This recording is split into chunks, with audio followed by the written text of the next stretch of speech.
हसदेव नदी, जो कभी इस क्षेत्र की जीवन रेखा थी, आज रेत माफियाओं की बेतहाशा लूट का शिकार बन चुकी है।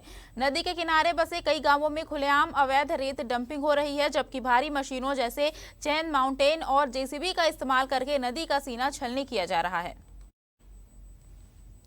जिले के कलेक्टर जन्मेजय मोहबे ने कई बार रेत अवैध उत्खनन और परिवहन की शिकायत मिलने पर कार्रवाई का दावा किया।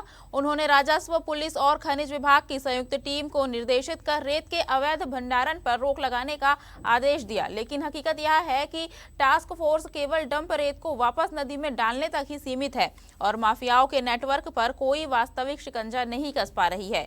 अवैध रेत डंपिंग वाले गांवों में शासकीय और निजी जमीनों पर रेत भंडारण आम बात हो गई है।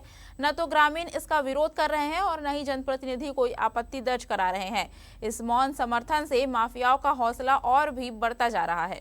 ये विपक्ष अपनी भूमिका निभा रहा है, परंतु सत्ता पक्ष के दबाव इतना है कि नदियों के घाटों का नीलामी होने के बाद चूंकि उनके लोग चला रहे हैं, 1 नंबर पर नहीं ला रहे हैं, 2 नंबर पे ज्यादा इनकम है क्योंकि उनके कार्यकर्ता चला रहे हैं। जिला प्रशासन, खनिज अधिकारी के संरक्षण पे सब हो रहा है और गाड़ियां भी पकड़ा जाती है तो बोलते हैं भाई हम महीनों नहीं छोड़ेंगे, परंतु पता नहीं किस नेता का जब फोन आता है तो एक ही हफ्ता में छूट जाता है। जो निरीह व्यक्ति है, छोटा व्यक्ति है, उसके महीनों लग गए हैं, छोड़ा नहीं जाता।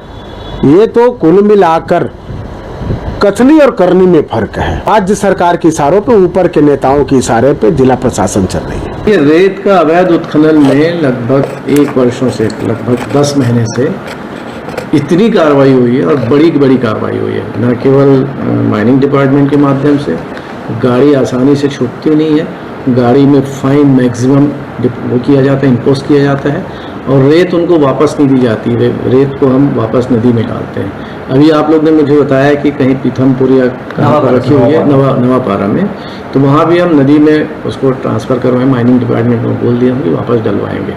और जहाँ भी रेत, जैसे पुलिस, रेवेन्यू और माइनिंग, तीनों जगह से कार्रवाई हो रही है और जो भी इस तरह की हिम्मत करेगा उस पर कड़ी कार्रवाई की जाएगी।